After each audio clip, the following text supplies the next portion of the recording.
Hello shrimp and fish people, welcome to Tank Corner. Hope you guys are doing well. I didn't post a video last week because I was on vacation, and I know I should have scheduled some, but I didn't do it, so I apologize. But I'm back, and I'm back on track, so here I am making another video for you guys. I had some requests about making a video about how I do regular maintenance on my tank, and I was thinking about it because I always work around my tanks. I always tinker around, do stuff, move stuff, you know, clean a little bit here and there, trim here a little bit here and there. So I was thinking about it, really, what is my maintenance and how can I just tell you guys what I do. So, and I think I can basically split it into 3 stages. The first stage would be water top-offs. Second one would be water changes, and the third one would be water changes and filter cleaning.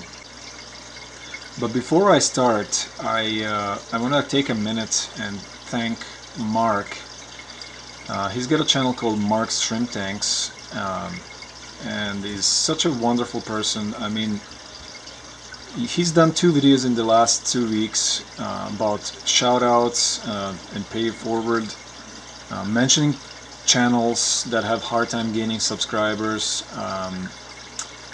So I mean, it's such a selfless act. You guys gotta go check his channel out and subscribe to him too.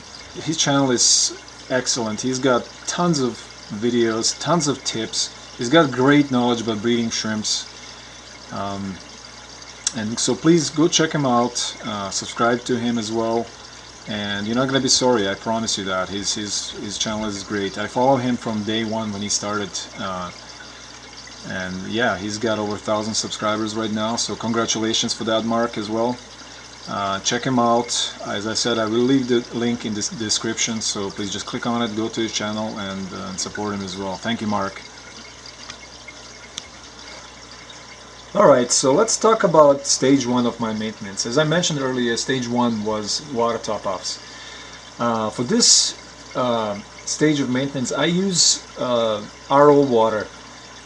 So let's just think about it. The tank, let's say you started with the total dissolved solids of 150 and GH of 4, and if your water evaporates, those numbers will increase.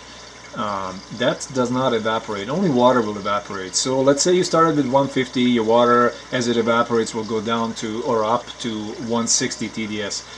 If I were to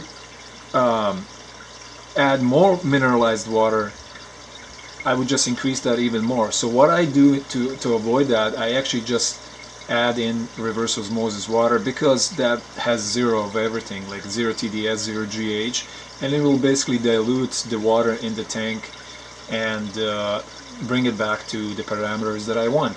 Now that said, you got to be very careful, because RO water could be also deadly to your shrimp. So because of that, what I do, I drip in the water very slowly over a period. So let's say if I have 5% of water evaporated, I will drip in the water over a period of probably 3 to 4 hours to top it off.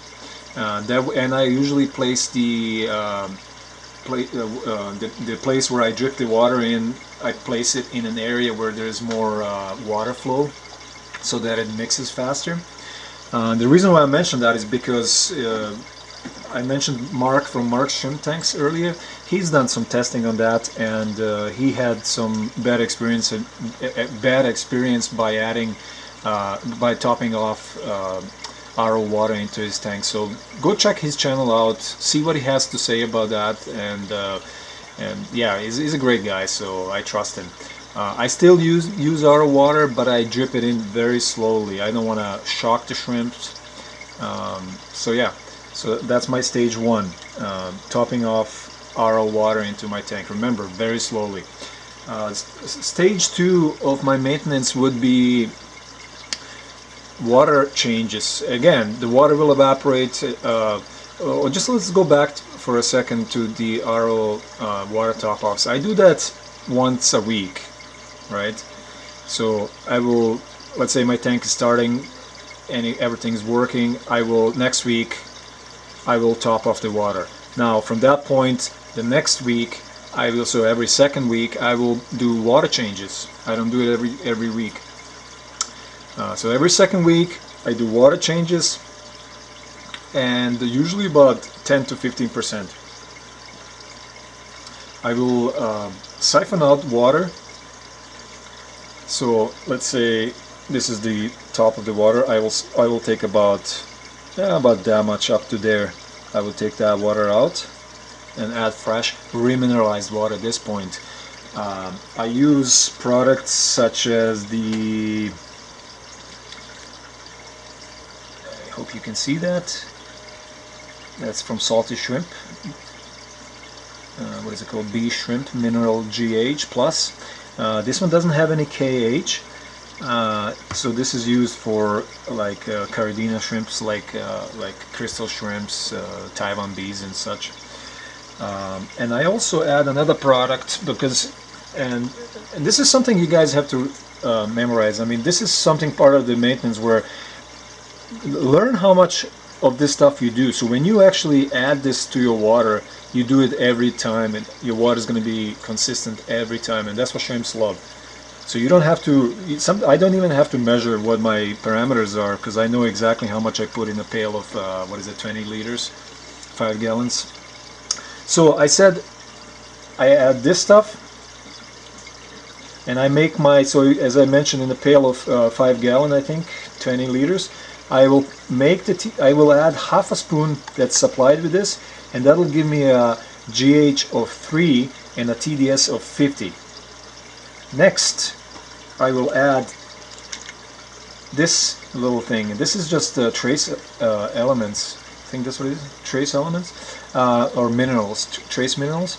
And this will add. This one usually doesn't touch the GH. It doesn't increase the GH, but it will increase the TDS, which most of the shrimps do like. Like Taiwan bees, I read they like higher TDS, like 180, but very low GH. GH of about 3 to 4. So yeah, so I will add enough of this to increase my TDS to about 150. At that point, usually my GH is about 4 and TDS about 150, KH 0. The best thing for this, when you add this, do it the night before, because this is known to decrease the pH. So if you were to add this directly to the water or right away after you remineralize your RO water, there could be a pH swing, and I'm not sure how your shrimps would like that. So do that night before, and then the next day you can just change your water. Okay, so now to mention why we do water changes. Shrimps don't have much bioload, but they still do. Now, let's say you have snails in there, shrimps in there, you have a lot of plants. The plants will deteriorate, so decompose is the word, and then also the all the uneaten food that goes into the gravel, all that stuff will be broken down by the beneficial bacteria. Now the beneficial bacteria will take all that and actually will convert that into nitrates. Nitrates are good for your plants, obviously, but too much nitrates will kill your shrimps. So what you want to do by doing water changes is actually removing nitrates, and basically what we do is dilute them. So if you start off, in my opinion, anything less than 20 ppm for nitrates is shrimp safe. So if you have, let's say you start off with 20, and in a week or so your nitrates creep up to about or increase to 30 or 40, shouldn't happen, but let's say it does. So what you are doing with the water changes is you're actually removing part of that, adding water that doesn't have any toxins, nitrates, and your water will dilute and go back to 20, let's say. So that's why we are doing water changes, is actually to remove, to reduced nitrates. Alright, so that's for that. And of course, every time I would check the front of the glass. If the front of the glass is dirty, I would use just a magnet to scrape off the front of the glass. I don't care about the front, the backs, and the back and the sides, because those diatoms and algae, whatever's growing on there, shrimps love that. So that's food for shrimps. I leave that. So I just clean the front of the glass, and that's basically just for cosmetic purposes, so I can actually see into the tank. The third stage, as I mentioned before, is water changes, just what I explained right now, as stage 2, I should say, and I will clean the filters. So, but before I do any water changes, I will clean the filters first. In this tank in particular, I have a canister filter, so I will take off the filter. I will detach it. I don't want to teach you how to do that. You should know how you clean your filter, I guess. But yeah, I would just close the valves, remove the filter, clean it. Don't kill the bacteria in your canister filter if that's what you have. Make sure you take some water from the tank if you need to rinse the biomedia.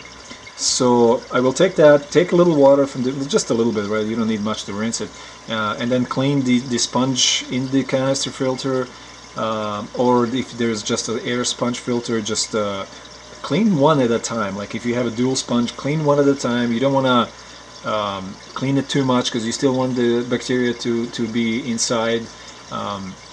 So the best is to clean one side at a time so that the other side is still seated, and then by the time you clean the second side, the first side will get reseated, and so on. Going back to the canister filters, then I would clean the sponge, rinse the biomedia, and then just put it back, connect it to the tank, and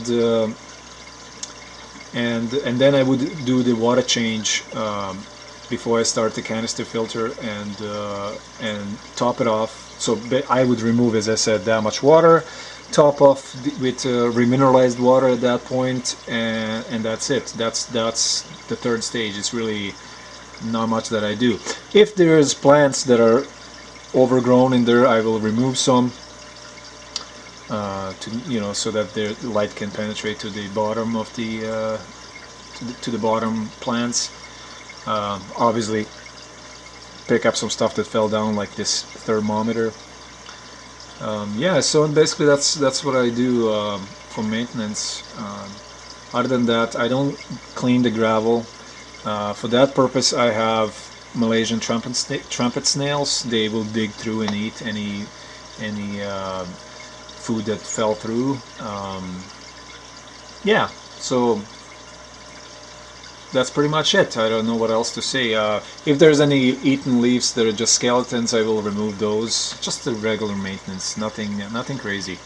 And the tanks usually get cleaned by the shrimps, so they're a big part of cleaning the tanks. Since they have very low bioload, it's not much to do in these tanks. Regular water changes and top-offs, and make sure your filter is clean. I learned that the hard way. I was running the filter for about 3-4 months, and I did not clean it, and eventually the toxins will start leaching into the tank, and I had a lot of deaths. But now I keep it up once a month, and things are improving a lot. So yeah, so that's basically what I do. If you guys have any questions, suggestions, if I'm doing something wrong, just please put it in the comment. Yeah, thank you guys for all the subscribers, and if you're not a subscriber, please subscribe and like the video if you did, and yeah, so see you next time. Thank you.